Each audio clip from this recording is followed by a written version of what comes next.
horror on Bondi, an unimaginable scene on Australia's most famous beach. People running, but from what? At this point, few understood what was unfolding. I went to the window and I just saw a guy in a white car on top of it, letting off shots going off. And then there was an older lady who was on the right-hand side of the parkway who was put down. So I saw her go down, and I saw a guy on the left-hand side go down. And it was like a grandma, she was bleeding the blood.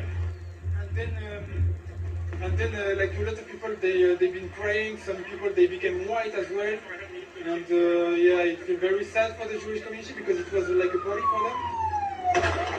The two gunmen were father and son, indiscriminately targeting what was meant to be a family celebration of Hanukkah. Some 1,000 people enjoying the Jewish Festival of Lights in a small park overlooking the water. After a long standoff with police, the father was shot dead, his son seriously injured. He's been named by local media as 24-year-old Naveed Akram from Bonnyrigg in Sydney's southwest. The weapons used in the shooting were licensed to the older gunman. We are satisfied that we have 6 firearms from the scene yesterday, but also as a result of the search run at the Campsie address.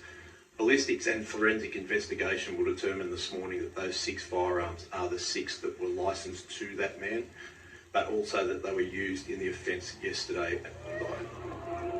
These are confronting scenes in a country that prides itself on its low rates of violent crime. A sunny Sunday at the beach turned into a nightmare. Local Bondi residents desperately trying to save people's lives. Victims as young as 10, as old as 87. Among those who died, London-born Rabbi Eli Schlanger, a father of 5 who worked at a Jewish cultural centre in Bondi.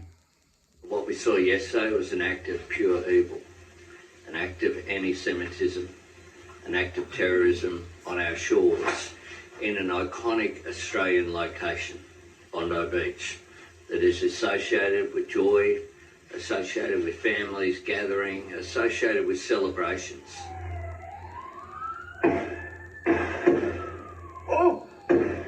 Most people ran when the shots rang out. This man didn't, and he's been hailed a hero.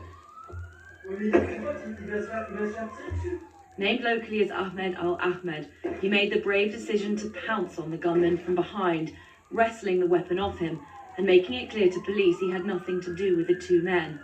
Then, another bystander, showing his fury at what had just happened.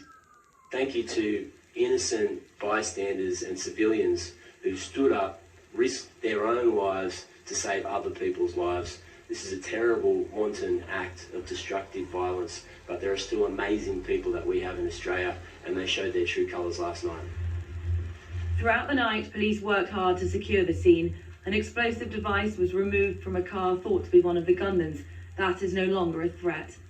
There were 2 improvised explosive devices found at the scene. They were taken by our rescue and bomb disposal unit. They were found to be active devices, so they were taken back and rendered safe by our police who do a professional job.